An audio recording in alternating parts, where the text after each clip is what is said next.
Welcome to the Startup Grind.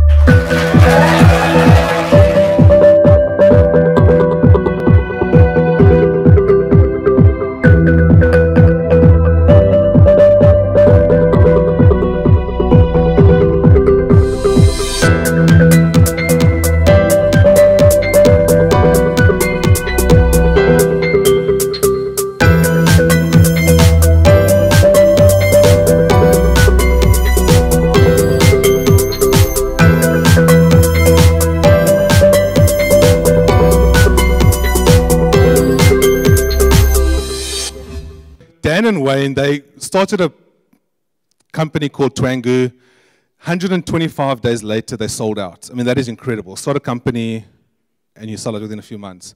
So they're going to come on stage. They're going to tell their story, how they did it, what they did. They can tell us about failures and successes. And can I please have, one of the things we do for Startup Grind is that we all stand up and we give a massive round of applause. So can we stand up, give a massive round of applause for South Africa's new couple, Wayne. Woo!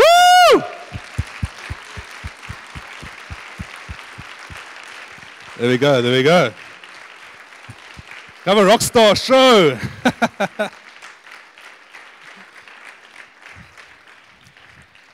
Welcome, welcome. Thanks very much. There we go.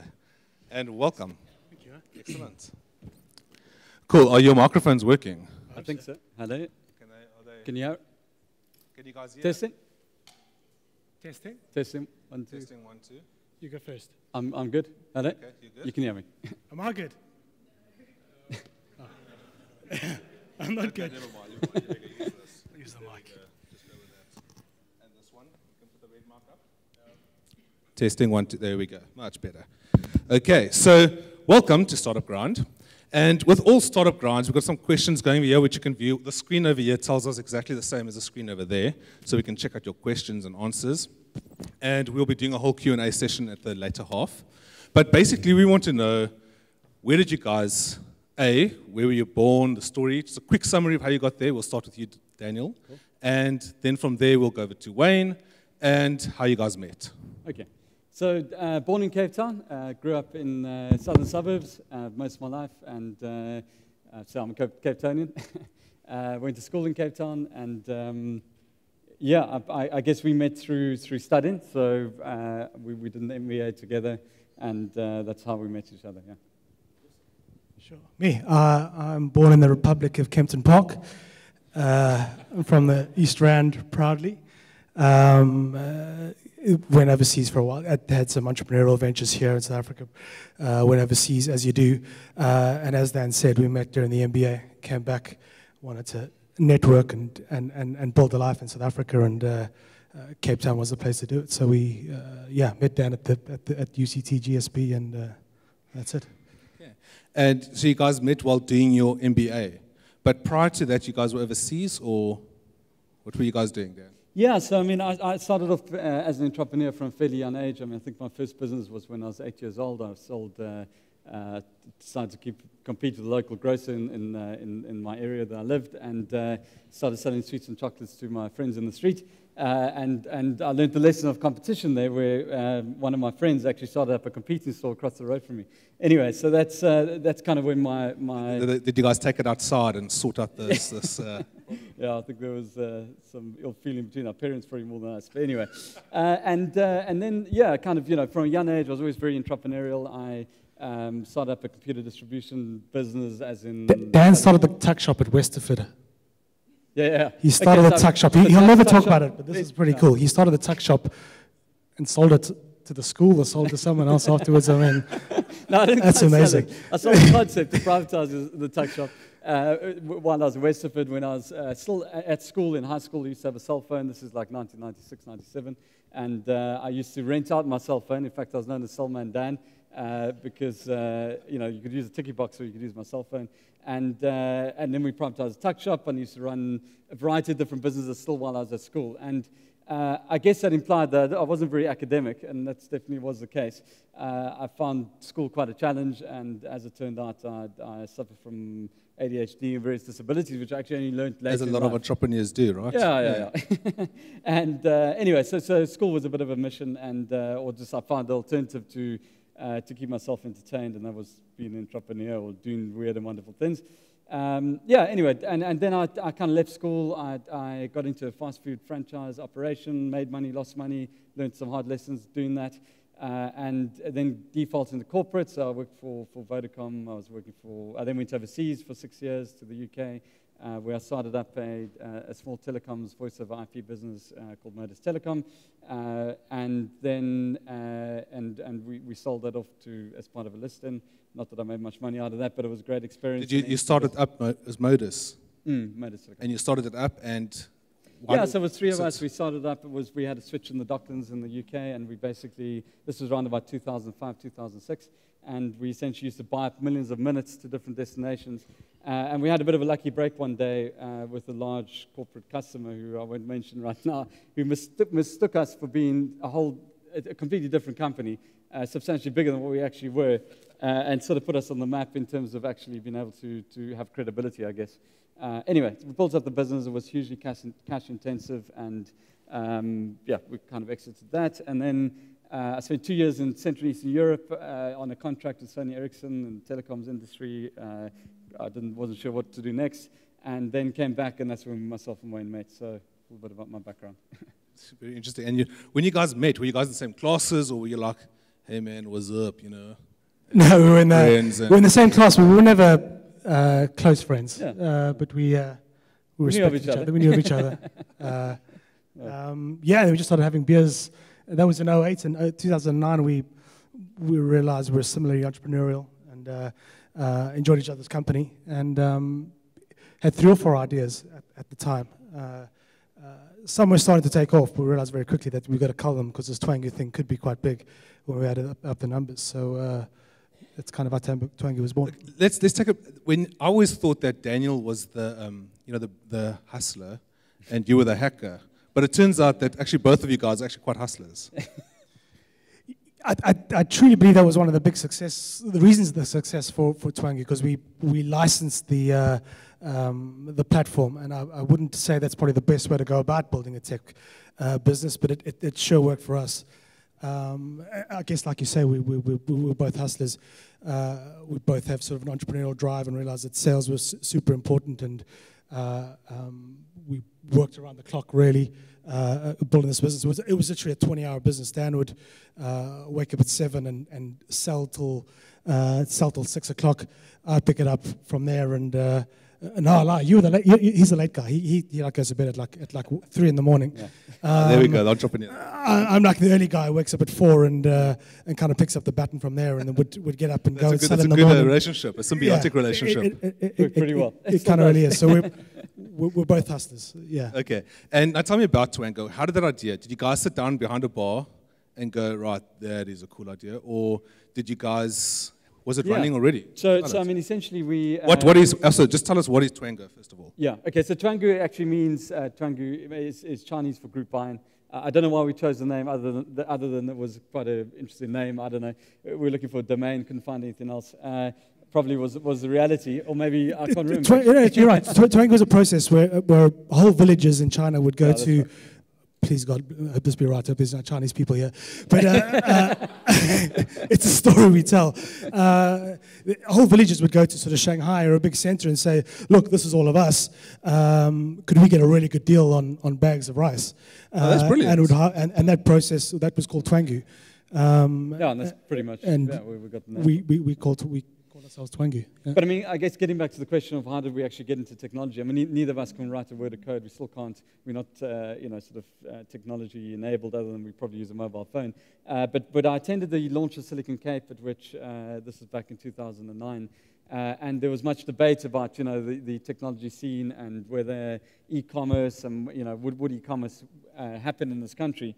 And there were 3 key inhibitors. One was connectivity, which was obviously very expensive, which inhibited people's ability to be online, really. And that's still, to a degree, the case, although I think telecoms provide us with some free access today. It's maybe payback, I don't know, anyway. Anyway, so connectivity, the other one was logistics, and the third one was just trust in terms of purchasing online. And I guess up until, and this was pretty key in terms of our success in this country to a large degree, and why I guess we were fairly successful very early on was that, if your first purchase online is going to be a TV valued at 4,000 Rand, or if it's going to be a voucher for a restaurant or a spa or something that for a couple of $100, I think you're going to probably buy the restaurant before you're going to buy something of high value that you might not get delivered and so on. So without taking any credit for it, I think what was quite instrumental in terms of why we were different and why we got such massive traction so quickly was the nature of our business. We were offering incredible deals at a good price, and we drove that adoption curve a whole lot quicker than what had traditionally been occurring, coupled with the fact that obviously connectivity radically came down in terms of costs.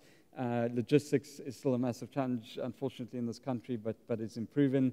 Likes of Womdrop, who won the IBM Startup Camp today, is a great example of. Oh, did they win? solutions. Okay, Yeah, awesome. the Well done. winners, yeah. Okay, well done, guys. The Cape Town one, anyway. And a great example of a logistics solution that is different and is catering for what is needed in this country. And so they're kind of key factors that have changed fundamentally. And although that said, we had to learn a hell of a lot of lessons along the way from a logistics perspective in terms of just the challenges of doing masses of orders and goods online. And those were some of the negative and challenging parts of our online journey. But that's essentially where it started. And then obviously, so we saw this e-commerce opportunity. We can't build this platform ourselves. So we reached out to some fellow sort of alumni in different places and licensed the platform. And then launched the business. And really, locally, we were the execution piece. So we were everything about, raising capital, customer service, putting deals online, editorial, writing deals up to negotiating deals. That's what we had to make happen. I think a big thing you touched on there is we saw a massive opportunity. We saw Groupon. They were 2 months old, and they got $1 billion valuation when we saw the concept happening. 3rd of January 2010, $1 billion valuation. It was like, shit, something's going on in the space. Yeah. And we didn't have much cash to put into it. What I'm getting at is that poor people, you guys are all so clever, and the tech guys in this country are so clever. It's fine, that big chunk that you can get, that big industry that you can go and make something happen. And getting some use out of it. When we started adding up the numbers of what this could be, it was kind of astronomical. So you've got to go in that big vertical, solve that big problem, and I think that's what we did here. Yeah. In the early days, you couldn't code, and I mean, with any system, you have to make changes to your code. Being a licensed platform, was it being used in other places in the world or in the country, and making the changes and working with that contractor, or talk us about that? Yeah, I mean, I guess at the time we didn't know any better, to be very honest, but the nature of that license agreement, I think, worked out very well. So the license provider had a shareholding in our business, and so they were incentivized to obviously adapt and change and make those changes. And we were one of the first countries of 7 that launched globally to go to market. And so I guess, we had some great partners. That was the bottom line, and we're still very fortunate to this day to have had that, because I guess they worked with us to actually develop the right solution.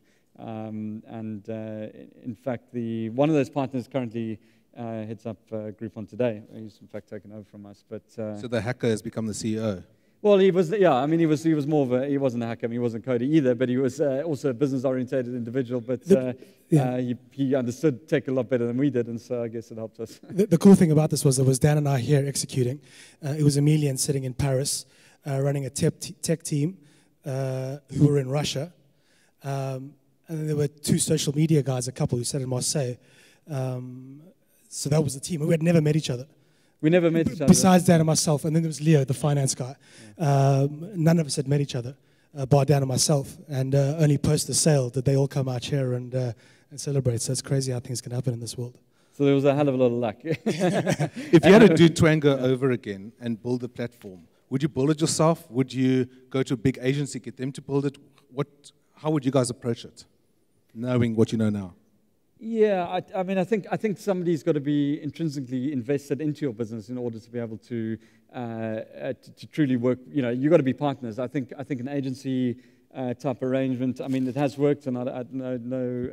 It's different when you're charging by the hour versus actually being intrinsically invested into the business. And they were intrinsically invested into that business, and it was a minority shareholding, but it was still something which made sense for them. Great value for them down the line. It's not like we were paying for for the development, which I think can hinder and cripple early stage startups. So I think it's about choosing the right partners, and then how do you structure that deal. And I think it also depends on the nature of your business, right? So if it's something hugely tech enabled and tech dependent, you probably want to develop that in-house versus actually outsourcing that in any form.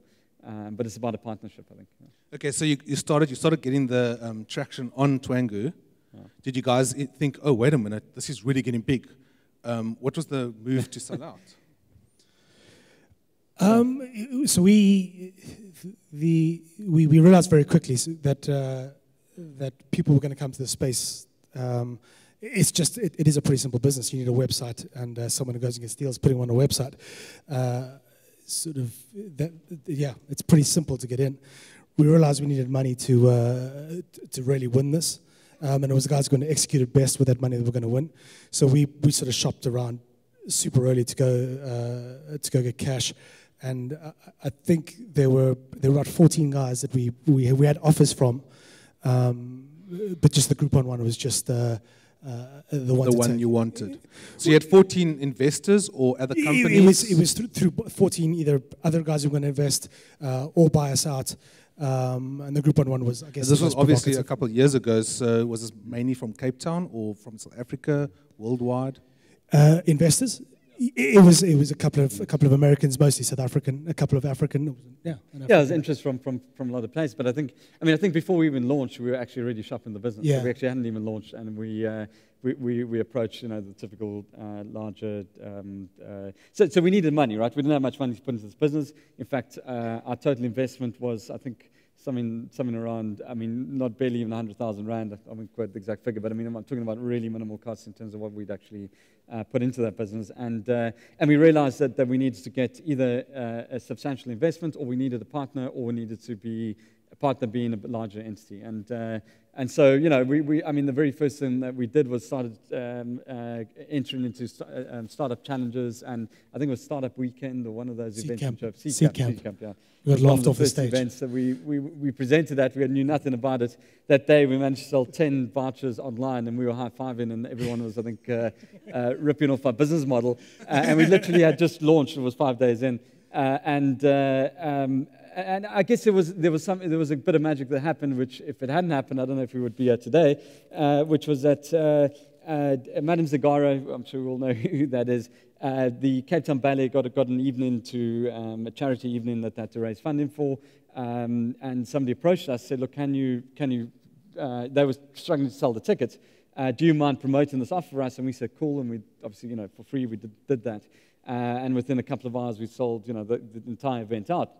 And it was off the back of that really, that's when we started creating traction on two levels, one being customers, the other one being credibility with merchants or suppliers, in that we could say, we partnered with Madame Zagara. And so again, that was a fairly pivotal point. It wasn't the only point, but it certainly was a fairly pivotal point to actually validating the model and showing that there was some traction. But we relentlessly were knocking on people's doors, even though we barely had a business. In fact, even before we launched, to say, hey, here we are, we're doing this thing, do you want to invest? Or you basically were spamming the whole of Cape Town. Yeah, every VC investor, potential person. We knew nothing about online marketing. We, it was hustling. We were hustling. Yeah. And then, I guess, how did it all happen? I guess is the question, right? So we. So one of the people that we were reaching out to was obviously Groupon. They were clearly showing this leadership position along with Living Social and various others. And so we used to email the CEO. We didn't know what his email address or what was. It could have been Andrew. His name was Andrew Mason, as I'm sure you know. But it could have been Andrew.Mason, Andrew.M. I think by the time, and every week we'd send an update to a select number of investors, potentially interested parties, potentially never interested parties. In fact, we only didn't hear from most of them. I laughed at Dan when he did that. Yeah. I approached them all sort of the normal routes you go to the VC guys, and Dan kept on doing that, and I said, what the hell are you doing, dude? But it just shows. Anyway, so one Friday afternoon, we get a call from the head of M&A in the US, and he says, tell me about your business, and we told him, and he was like, Africa, not too sure, typical misconceptions, and no disrespect to the individual on the other side of the line, but just had no conceptual understanding of Africa or anything like that. And I guess he then referred us on to, at that time, was Rocket Internet, who were tasked with growing the business globally. And Oliver Samwer is who we dealt with there, and we basically, it was like, can we meet this afternoon? This was so we got approached Monday morning. Can you meet Monday afternoon? We said no. We can do Tuesday morning, which is what we did, and we then simultaneously went out to some key investors that were showing interest to say, well, actually, by the way, we believe it or not, we've been approached by Groupon, and they seem to be showing a keen interest. And so walking into that negotiation, we had other offers lined up. And I think the other interesting fact about this was that they couldn't meet that evening because you guys were in South Africa and they wanted to meet in Munich. Yeah, the guy was in Munich. He didn't understand that we were 12 hours away and you don't just fly to Munich, get an Uber to Munich. So we had to tell him, hold on, we'll book a flight tonight and Dan had an Italian passport. 12 hours to book a flight and get to Munich and close the deal. Wow. Yeah. And you did it. You pulled it off. Yeah, so we, presented obviously where we were at, and look, I keep on saying there was a lot of luck. Make no mistake, there was, obviously, as we now know how the playbook folded out, it was they were either going to be bought by a big Google or something like that. I think there was an offer on the table at the time, which was fairly public, $4 billion or something like that on the table, or they were going to IPO, and so obviously gaining traction wherever you can was a key part of gaining that success, and so. I guess we were very fortunate to be negotiating with an entity which had different means to valuation and different means to measuring what the value of the business could actually be given where we were, and actually just the need to be obviously present in more countries. And I suppose those were some of the factors, not discounting the fact that we had gained fairly substantial traction, and at the time, debatably, we were number one in the market. In that space, but there weren't many competitors That's true. at that early stage. And at that stage, I mean, just taking a step back to you getting the metrics, you start approaching all your different firms. How did you know that people don't share the metrics at all. So how did you guys know that you were doing so well? Was it just because everybody was talking about it, or can you give some insight? What were your metrics? What are you guys getting per day at that stage of Twenko? In terms of revenue? Visitors. Visitors. Well, we saw that, I guess, as a vanity metric. We didn't look at that as being non-tech guys. We're like, it's cash in the bank. And you could tell by the other guys' websites how many sales they'd made. Remember, the deal ticks over to show how many sales you made. All right. So we were like, yeah, we're beating them type thing. So there's a lot more transparent because of the model. I guess so. Fortunately. I guess so. Very lucky, very lucky. Yeah. And I guess we were throwing all the money we made back into the business, and we were just, obviously trying to... Yeah, we were super risky on that. Every cent we made... You were more focused on getting business than actually your metrics. Yeah, and I guess, not forgetting the nature of the business is one in which what you sell today, you pay the supplier down the line. It was fairly good margins. It was quite dissimilar to, I guess, typical e-commerce, where maybe you have to buy stock up, or there's more complexity to it. For sure. And the nature of what we were doing was just gaining traction, right? I mean, that was, I guess, part of the global success of the Groupon model. We were seeing similarly here in South Africa, even though on a smaller degree, it was gaining traction. Yeah. Okay, so you guys were now Groupon. You spoke to Groupon, negotiated with them, you closed the deal right there and then at the meeting. Yeah, pretty well. I mean, we didn't have any. We didn't have any. Our lawyers here today. We didn't have any people or anything. We had to kind of reverse engineer the business and put the numbers in front of them, but it was all kind of signed off. So that took a month or so. It took us into December. We couldn't launch in December. Then we launched as Groupon January of 2011. And then I believe the contract was that you would stay with Groupon as a CEO for the next 2 to 3 years. Yeah, we were locked in for 3 years, which, it just ended. So you didn't just sell it out to them and leave.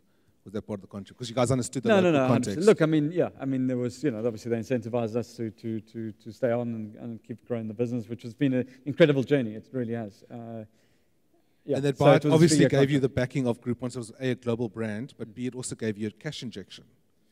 Yeah, it wasn't much of a cash injection, really. Yeah. It was a global brand, which did wonders for us, and there was some great press when we went to it. But it gave us small amount of seed money, and we just grew from there. We just carried on the hustle. It was really the learnings, I guess, of what was happening in international 100%. markets that really, allowed us to compete. And given, so I think by the time we actually rebranded, I think there were close to 40 competitors in the market. Everybody was chasing the group buy model.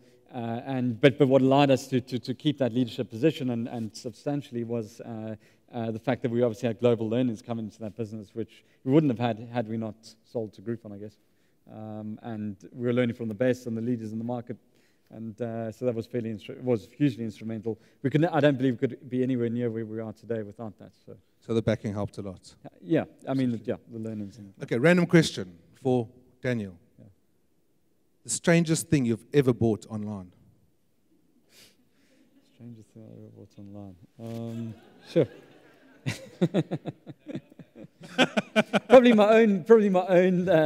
Probably a massage. With one of our first deals, we bought our own deals, right? So we had to try and get that deal to tip. So our mother bought 3, his mother bought 3, and we bought the rest. And it was for some massage for a couple or something, which had no relevance at the time. I can't think. So basically, as with all good stores, you started off with your friends and family backing and fools, right? Sure. Okay. Now, okay, so Groupon now, 3 years later, running it. You guys are obviously now stepping down and looking for future investment opportunities. But before you guys left, I don't know, are you able to share this? How many visitors was Groupon getting, South Africa Groupon getting on per day? Visitors. Or per month?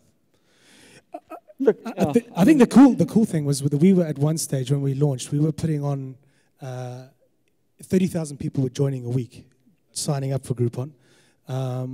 We allowed to mention. Probably not. Can't get fired anymore. Yeah, I guess we can't. Yeah. It was, look, I mean, I think the different metrics out there. I mean, I think the bottom line was by nature of the business model that allowed us. We were playing in local goods and travel versus maybe, what do you compare us to? I mean, do you compare us to a travel business, a traditional e-commerce business, or what? Debatably, I mean, in a 3-year period, we grew to exceed incumbents that have been here for many more years, and profit. And we actually did make a profit. Don't quote me on that. I guess we got a massive footprint very, very quickly. And what was quite intrinsic in our success was how we executed that. So I think one of the massive learnings that we had from Groupon was that. It was all about that execution. It was about growing, building a team, building a database of customers, and actually commercializing the business profitably as quickly as possible.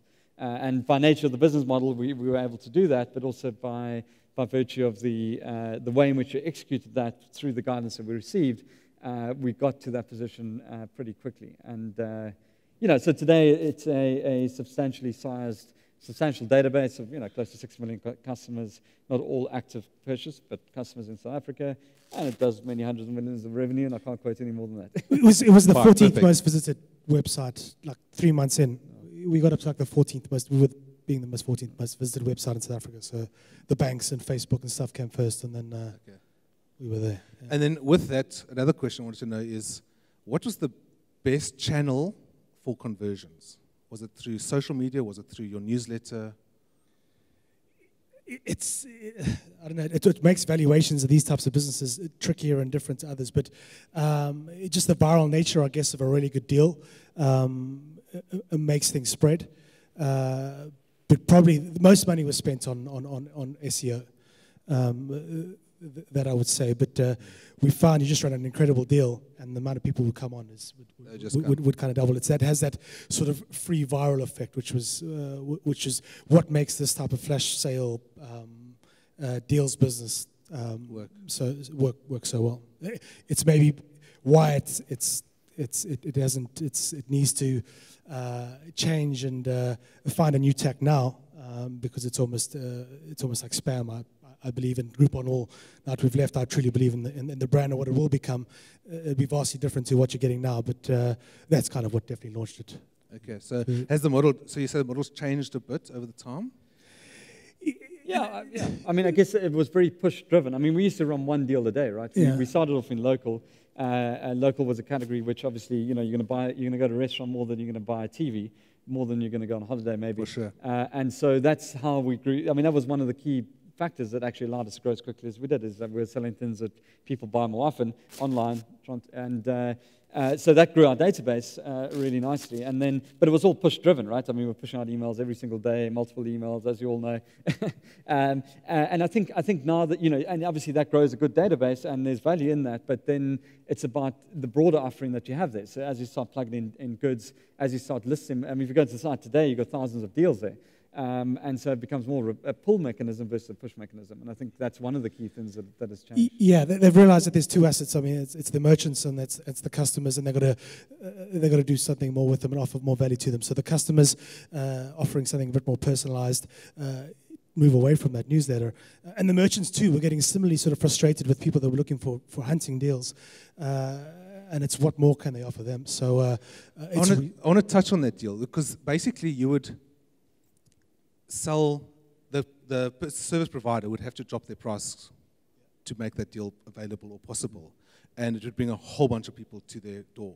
But a lot of those people would, there's a lot of criticism based on that. A lot of those people were coming just for that deal and they'd disappear. So there wasn't much of a loyal following. Was this the problem for you guys? Yeah, it is a problem. If you put it in perspective, I mean, they've got to see it as a marketing exercise, and there was no other marketing exercise that could do that. I mean, you pay money up front to put a newspaper ad, double the investment you would make with Groupon, and how many people come in? We said to them, sure, you get 100 people, but you get 10 of those to convert into loyal customers. The investment pays itself off in a few months. So that's the way to look at it. But it is a valid point, and maybe the problem is more with the big push up front. And there's a big push with Groupon now to sort of iron out and smooth out that seasonality. So they'll buy investment buy inventory from a restaurant up front, run a deal. When it gets to a key trigger, the deal will stop, and then they'll launch that deal again in maybe 2 months' time to maybe even out those flows. So that's the type of stuff that they're working on for the partners, for the merchants. And then a question is, what products or service took you by surprise by how well it sold? What is the one that you put on there you just absolutely no idea it would sell so well? The one we got high fives from Groupon worldwide. There were two things I got Groupon high fives, and that was MSC Cruises. They were like, geez, how can these guys in South Africa do so well with cruise ships? And then the Mandela coins. I love that one. Yeah, but, we took some heat for that. But yeah. I guess the other big one was the FMCG side. So I think one of the things Sure. that we was fundamentally different, or we hadn't quite got right, I guess, in other markets was, so typically an FMCG company will trial a brand by putting a product, sample products into retailers. Now, that's a fairly unmeasurable mechanism other than the fact that, you've got 50,000, 100,000 units distributed into Pick n Pay, Checkers, whatever it might be. And so we drafted a proposal in which basically we said, give us that stock, we'll distribute it to the consumer's home, and we actually understand who that consumer is. And if you want to pay us for market research with those customers, we can actually do that too. And we can, through heat maps and all kinds of interesting things, actually identify where those consumers are. And that was, that was a huge, it still is today, a huge success. And I think something quite different to, who would have thought you can move 50,000 units of Skip liquid in 4 hours online? Well, we did that. We had a separate challenge getting it distributed, but that's, For sure, that must have been a and nightmare. And I think that's, I think one of the biggest challenges we faced was, given the nature in which we're disrupting more traditional businesses, whether that be the medical industry or, whether that be the ticketing industry, the traditional retailers, our ability to actually measurably generate success for some of those industries, created quite a lot of heat in the industry, or in those industries, and I guess that just validates some of the success of what the mechanism can do. And yes, that was some of the more interesting parts of our journey, putting aside the logistics challenges of distributing. But yeah. How did you guys just very quickly, what did you do to overcome the problems with your logistics? Yeah, I think they still exist. They still not exist. in there. So just very quickly touch. It's a South African issue that there's good people out there that are solving it, which is fantastic, and we'd use their services going forward. Where Groupon is at right now, and it is working now far better than it did 2 years ago, is that there's probably 6 traditional courier companies that we deal with, and we keep them all on their toes.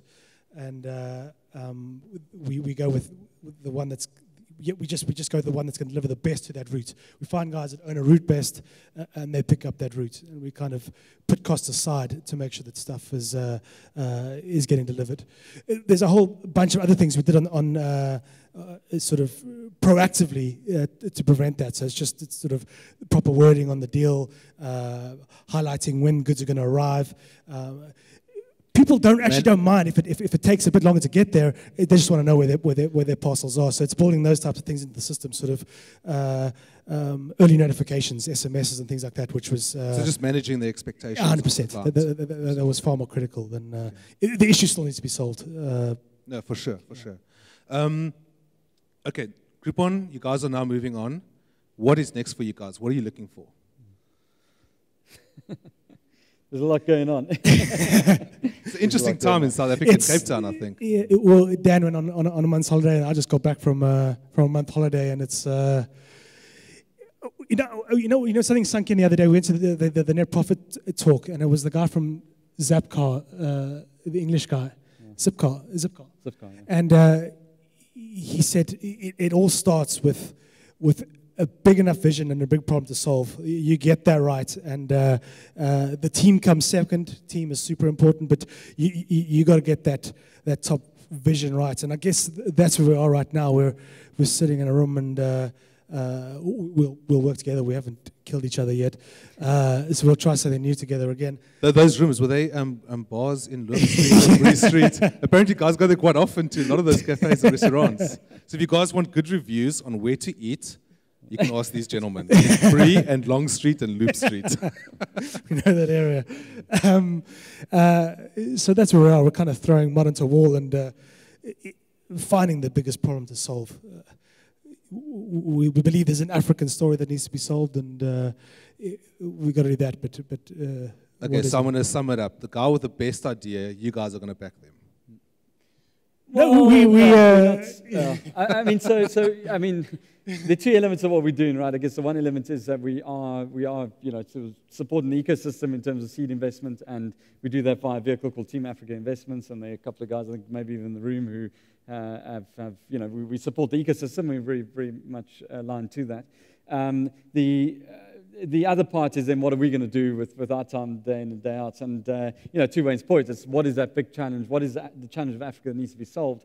And I don't think it's any one industry. I don't think it's any one business. I think there are synergies and to be had across different verticals. So what I mean by that is, you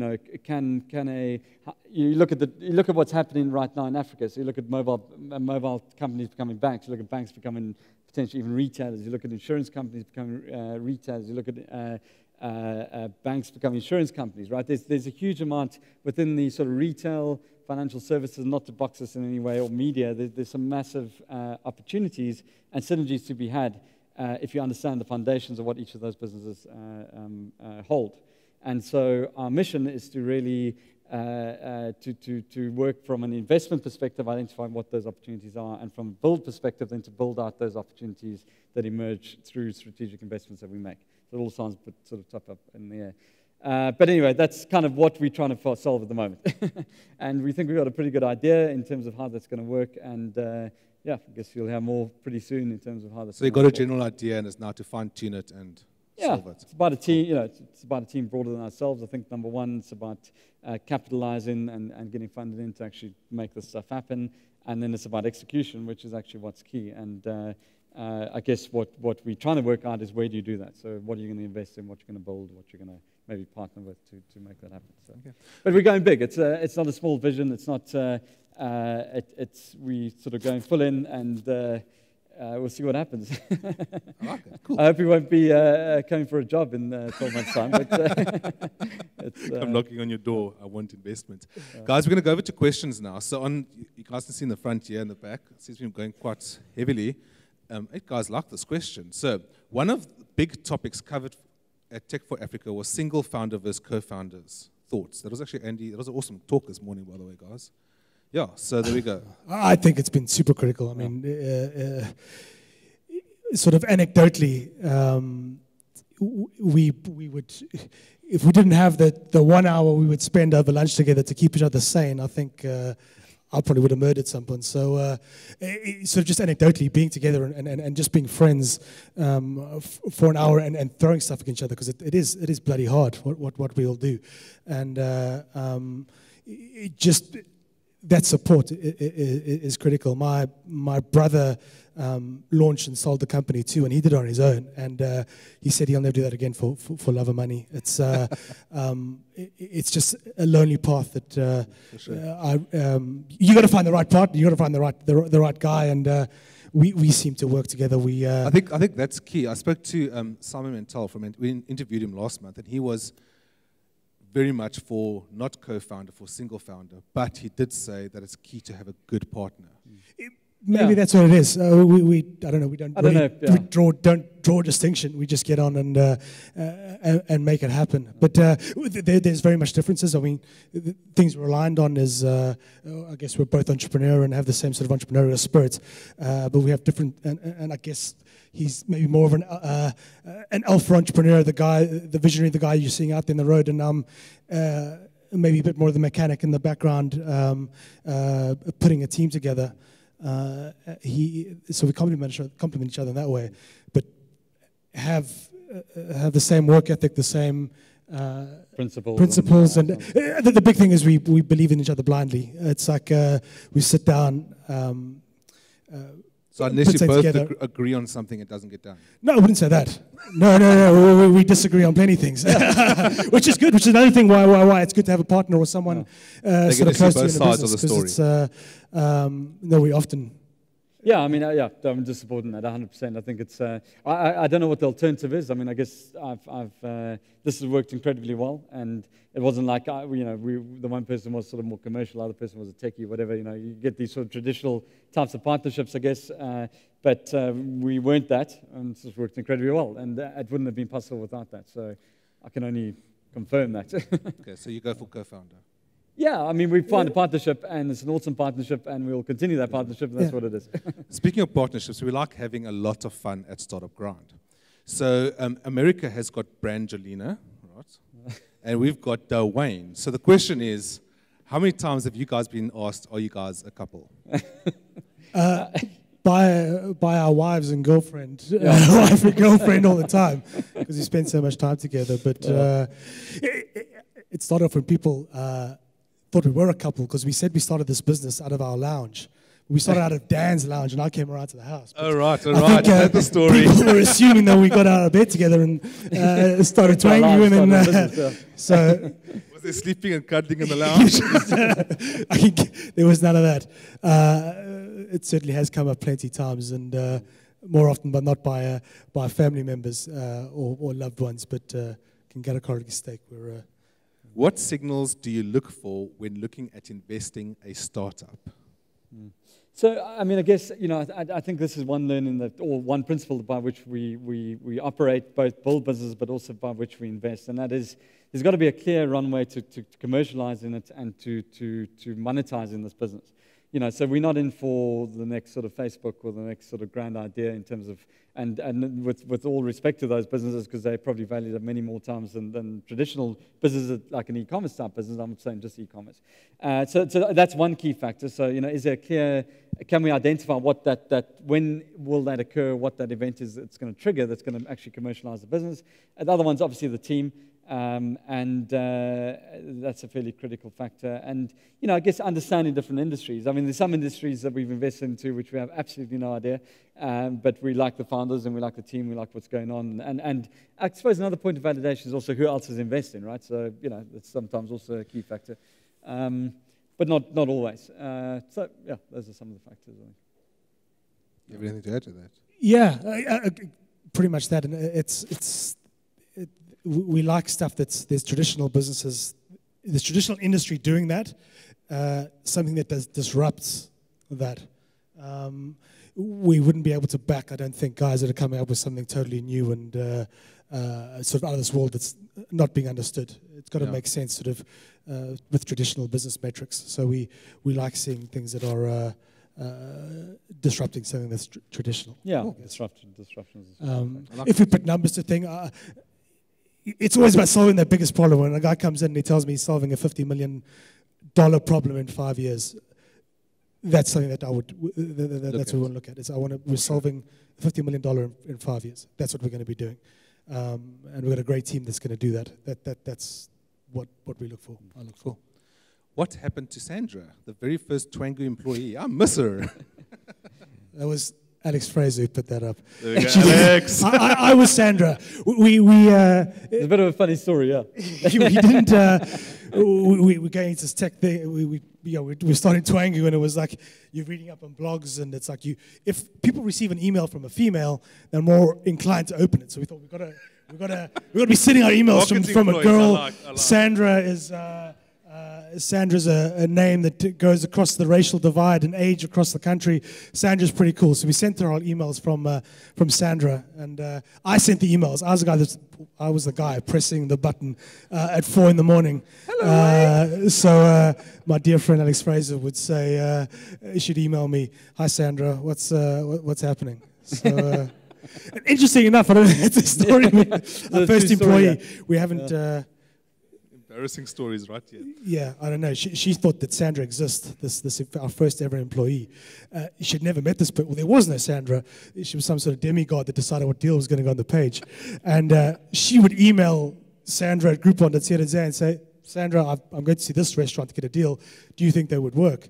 And we would always reply back saying, "Yes, go for that. You're not working hard enough. Go do this. Go see these guys too." So. Shame, yeah. That was what are your thoughts? What are your thoughts on remote working? Yeah, I mean, I think it depends on the scale of the business and what you're trying to create. But I mean, as validation for what can happen is the fact that we never, as Wayne said earlier, we never actually met the team that we built this business off until after we sold it, ironically. So, or not all of them at least. So, I think it is possible. I think it's very much about the principles of how you manage a process, how you manage a business, how you inspire and motivate teams, all that kind of good stuff can be done remotely as much as it can be done within the same space, although it's probably easier to do it in the same space. I do it in the same space, but we started out in a work sharing environment, and it wasn't a very good one. I think the ones that are out there now are brilliant, but I guess you just got to be careful that you're not spending too much money. They were charging us for the most ridiculous things, and there was always these add-ons. So I was just wary of watching the cost and making sure that it all adds up. But we're kind of in that space now where going into coffee shops and although the coffee's good, it's I can't sit down and it's harder to get things done. I feel. Okay, I saw two guys walking past two very nice cars outside. So the question is, what cars do you drive? That's irrelevant. Come on. Okay, we'll move on. Right. They're not as nice as the guy who runs Take a Lot. He's got a nicer car. He's got a nicer car. Whoa. Okay, you've got to check him out. Right. Okay, the next question is: we rightly celebrate exits, but it can't all be good. What are some of the big challenges? I'm not sure I fully understand the question. So, what are the big challenges in terms of what we had to go through? Yeah, there were tons. I mean, we're obviously telling the story as it positively panned out. Make no mistake, there were tons of challenges along the way, and we can go into great detail about that. We made fundamental errors from the very get-go, including the sort of process and due diligence and the incorporation and appointing proper accountants and doing stuff, sort of to the book versus actually just sort of hustling as an entrepreneur to put a business together. And then we go through due diligence with the international company. It starts becoming interesting. There's just tons of learnings and challenges that we faced along the way by the time we put in, by the becoming part of this greater corporate entity, which there were fantastic learnings, but there were also many challenges. Suddenly, you're not the decision maker, and you answering to a board, and you're becoming part of a corporate animal. I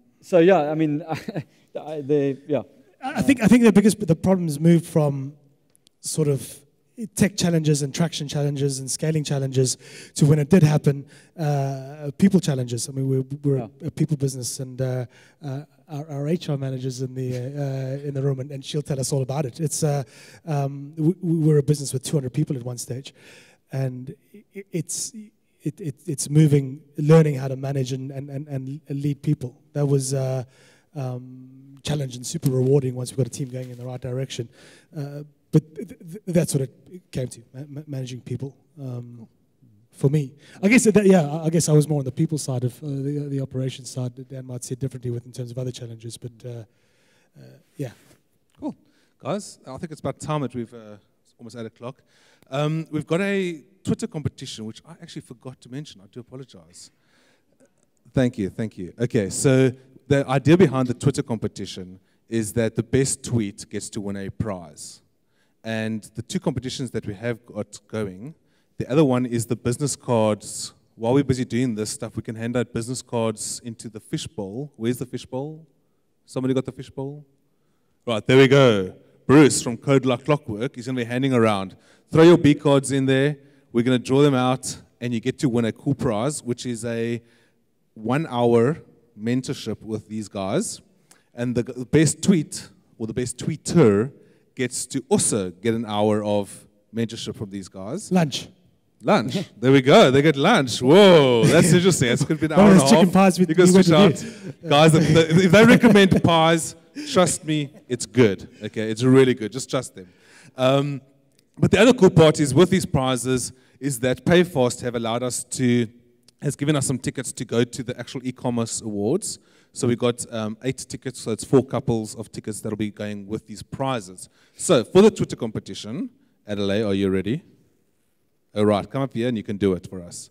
Okay, cool. So who's the best tweet?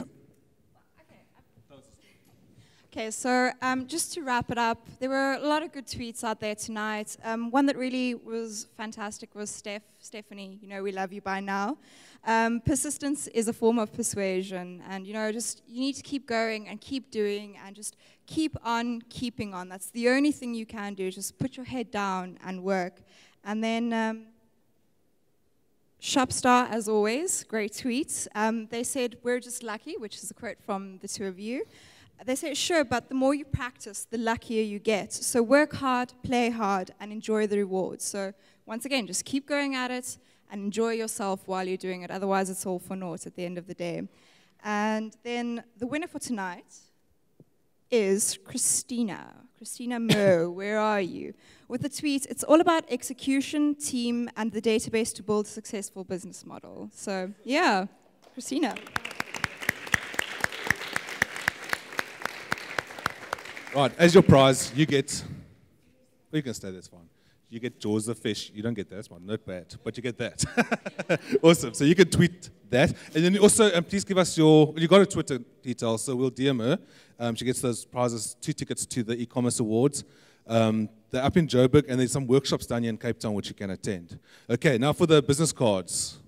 Right, where's the dude? Here he is. Right, guys, you get to draw some B cards. Excellent. Close your eyes or shuffle them around. There we go. What, one each? Go for it. Yeah, one each.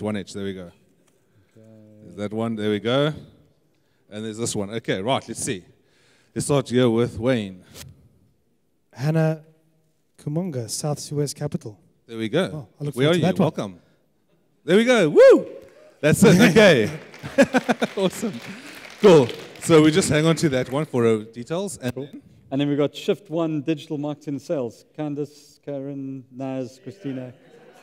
there we go. Okay. No. Okay, wait. Draw another card. Draw another card. There we go. Okay. There we go. Because we get the same prize. There we go. All right, okay. Who's this now? Ah, Deirdre Lasmo, Mazansi Saw. There we go. But Deirdre. actually, I've already got a session Have with you her, already but- had with it? Okay, well, So let's give another one. go for it. That one's very reserved. Come on, we're being generous here. Glacier by Sanlam, Anna-Marie Gos. There we go. Anna-Marie, there we go. Welcome. There we go. So you shake your hands. There we go. Great. Okay. Awesome. So you got the Yeah, I give details. that to- To give it to that's Bruce it. there. There we go. And guys, Jaws the fish and Seb the red fish. Tweet them, interact with them. Did it help grow your things? Yes. Where we're trending. Okay, so we've been trending in South Africa. Woo! Excellent. Thank you guys for the tweets. Thanks, guys. Thanks for the opportunity. And thank you so much for you, coming guys. with us. What you guys do get before you leave, It's a red fish. get a red fish. Cool. So we want to see these guys at the coffee shops, and you can give a quick review of how good that coffee shop is. So we want the photographs, we want everything, right? Thanks for having us. Thank you. Thank you very much, guys. Thank you. Thanks.